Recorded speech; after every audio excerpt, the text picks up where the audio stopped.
Have you ever had a waitress flip out on you? I had a waitress yell at my mom. This happened when I was around 7 years old. We finished eating and she paid. The waitress started yelling that she needs to give more tip and what she gave wasn't enough. When my mom said no because the service was bad, the waitress threw a pitcher of water at her. I also got wet and got hit by the plastic pitcher, so I started crying. Then my mom told her she'll forget about what just happened and going to leave, and told them that she's not pressing charges on them. Then the manager started yelling at us and threatened both of us. The waitress called the cops and they showed up. The cops arrested the waitress and manager. My mom told me the fun part was when they found out she was an attorney for the Department of Justice. They looked like they saw a ghost. They both ended up in jail. The waitress was charged with child abuse among other things. And yes, this happened in the US. How do you respectfully tell guests that they overstayed their welcome? My grandfather did this. Once there was a family who knocked on the door of our home every night during dinner saying, "Hey, can we eat? My wife is too tired to cook." We were being nice and letting them eat dinner with us every night for about a week. Then the excuse got old. So one night after dinner he put all the plates on the floor and let the dogs lick them clean, and put them back into the cabinets. The couple and their family were surprised and asked if they did that every night. He told them yes. Why waste the water? They left and never came back. What is the best case of, you just picked a fight with the wrong person, that you've witnessed? In the gym where I worked, a young guy insulted an elderly lady who was working out on an exercise bike. Her husband, about 80 years old, 145 pounds, was nearby and told the guy to apologize to his wife. The guy took one look at this little old man, laughed in his face, and told him, "Fuck you," then raised his fists. I ran around the front desk and started toward them, but I needn't have bothered. Ed, the 80-year-old, grew up on the streets of the Bowery, was a combat paratrooper in the Korean War, an army boxing champ in his weight division, and still worked out on the heavy and speed bags 3 times a week, in addition to strength training.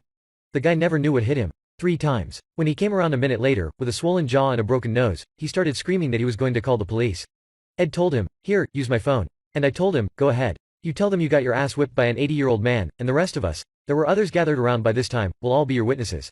He screamed, "Fuck you," again and ran out the door. Never saw him again. Ed told us later, he was a big guy. I knew I had to put him down in a hurry or I was going to be in trouble. I've seen a few others, but that one was truly the best. What's the fastest you've wiped a smirk off of someone's face? I live on the 23rd floor. It was during one of the lockdowns in 2020 when everyone in the building was asked to wear a mask in public areas and in the lifts. Elevators for US friends. I got into the lift at my floor, wearing my mask. The lift stopped at floor 21 and a man entered without a mask. I looked directly at him as the doors closed and said, "Please wear a mask or leave the lift at the next floor." He shrugged his shoulders and said, "Is it because I'm black?" Without hesitation, and not really thinking, I replied, "No, it isn't. It's because I am highly contagious." I have never seen anyone press the lift door open button with such panic. What's the fastest you've wiped a smirk off of someone's face? I was at the supermarket and I accidentally bumped into a woman while I was looking for my mother. I apologized and was about to continue on my way, but then I heard the lady complain to her friend about me in Arabic. I looked back and she was smirking as if this was the coolest thing in the world. Little did she know that this old white boy speaks Arabic at home and at church. Usually I would just walk away because I am not a very fiery person, but she was basically swearing not only about me, but about my family too. Some cultures insult your family when they are trying to insult you. I walked back to her and told her to watch her damn mouth in Arabic. I smiled and I walked away. But not before I saw the look of pure terror and shock on her face. What's the most arrogant thing you've heard in a store while waiting in line? This happened a few days ago at Walmart. My son and I got in line to check out and an elderly woman with a walker was at the register. She was having a bit of difficulty with unloading her cart, so the man in front of us went to help her. As we waited, my son overheard a woman behind us say, "Why is it taking so long?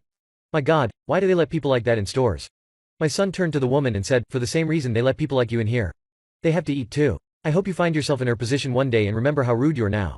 She stood there in shock and silent afterwards. I had tears of pride in my eyes knowing that my son just put a pretentious person in their place. He went over to the elderly lady and asked if she needed help to her car and went with her to load her groceries. At 16, and mildly autistic, this was huge. He didn't wait for permission, he just went and did what was right. I wish others would do the same. What was the nastiest home you've been in? One of my best friends from school. She never invited me over and I was fine with that. She said she was embarrassed of her family and I respect that. One day we had a fight and it got personal. She was screaming at me about the stresses of her home life and I didn't believe her. So she let me come over. The house was filthy. Not just messy, it was putrid. It smelled terrible. There was moldy food left on plates everywhere. I could smell dead things that I assume were rats, mice or roaches. On the table were clearly used syringes. She showed me her bedroom. It was immaculate and smelled lovely. That was her sanctuary. Her mother was a heroin addict and used to have multiple men over. In the bathroom were used condoms tied in a knot everywhere. I felt sick looking at the hell my friend had to live with. She had to do everything for herself and I understood why she was so tired every day. I let her move into my parents' house with me and she lived there from 15/16 to 19. No matter what, she will always be my sister. What's the fastest you've wiped a smirk off of someone's face? Hit the drive-thru late one night after school and hand the cashier a $20 for my $6 meal. She hands me $4 and closes her window, expecting me to move on, but I don't. I knock on the window and ignore the honking behind me until she opens and asks me what is wrong. The change should be $14, not $4. Even tone, no anger. She tells me that I gave her $10 and is fairly adamant. When she begins to close her window, I ask if I could speak to her manager. It's late. It's possible that I could have handed her a $10 rather than a $20, but I have a habit that I've fallen into because of a similar situation. I memorize the serial numbers on large bills before I hand them over. The manager listens to my request for the extra 10, looks at the receipt and notes that the girl had put in $10 as the money submitted. The girl is looking annoyed and has the classic "I told you so" look on her face. I ask the manager to look at the top $20 in her drawer and proceed to recite the serial number. The manager asks me to do that again and I repeat the numbers for her. The cashier's face is stuck on shock and awe as I'm given my correct change and an apology. What is the rudest thing you ever did that you're glad you went through with? I went to a supermarket and picked up a few items. I was getting in my car and the older woman, she was in her 40s, I was 25, next to me had just finished unloading her shopping cart into her trunk. When I was starting to back out, she abandoned the shopping cart right behind my car. I rolled down the window and asked her if she could please move the cart. She yelled back at me that she can leave the cart wherever she wants. I got out of my car and told her that I can do the same thing. I then took that heavy metal shopping cart and turned it upside down behind her car. I got into my car and left watching her struggle to get the shopping cart out of her own way. I did not feel guilty in the least. What is the best revenge you ever had on your bully? I grew up poor. I took my lunch to school because I didn't have money for school lunches. When I made it to high school, some of the older high school bullies found it cool to pop my school locker open and eat my lunch. This got to be all too regular. So, I baked a large batch of chocolate chip cookies with extra chocolate chips and 2 boxes of X-Lax.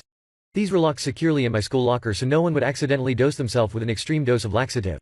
Yes, the cookies disappeared. So did 5 people, for 3 days. I never lost a lunch again. Yes, this may have been a shitty thing to do, but it worked. What is the most embarrassing way someone's ever died? As a paramedic, I encounter some interesting calls. I received a call to a patient who is unconscious and not breathing, basically a cardiac arrest call. On arrival, I find a male, naked on the bed, on his back, and a very scantily dressed female trying to do CPR on him on the bed. He was quickly checked and moved to the floor where advanced life support was commenced. It was established that the man and woman were having some serious mutual physical relations when he just stopped. She found he was not breathing and called for an ambulance. As per our protocol, after a prolonged resuscitation attempt, recognition of life extinct was made and everything ceased. We told the lady that the gentleman was dead, and as this was an unexpected death, the police would have to be called. At this point I seen panic set in. She asked, "Can we not just take him away?" Where I responded, "No, we can't." She then replied, "OMG, my husband will be home soon." All I can say is thankfully the police were there when he came home. She had some explaining to do. Have you ever witnessed something at a wedding that made you think, you can't be serious?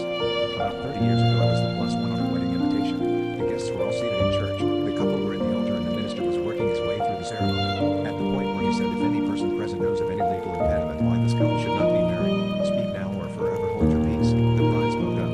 She asked the minister if she could address the congregation. He replied that it was unusual, but she had every right.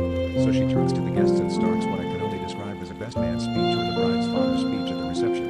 She thanked various aunts and cousins for the flowers, dress, etc., relatives that had flown in from Australia and so on. It was all a bit awkward and uncomfortable, not to mention finally she turned to her chief bridesmaid and groom and said, "Lastly, I would like to thank my chief bridesmaid and groom." Both of them smiled. For sleeping together last weekend after his stag night in my hand night.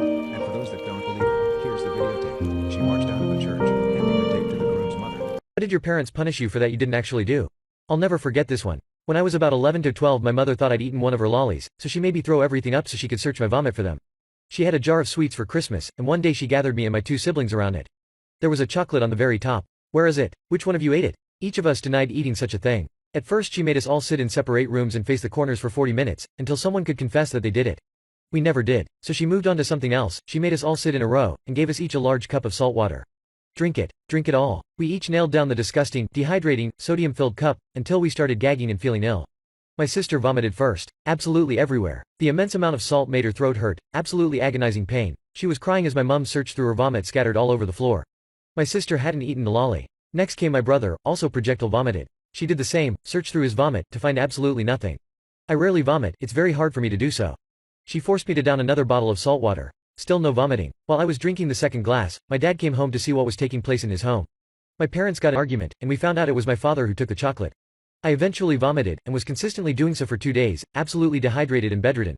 Never got an apology from my mother, none of my siblings did.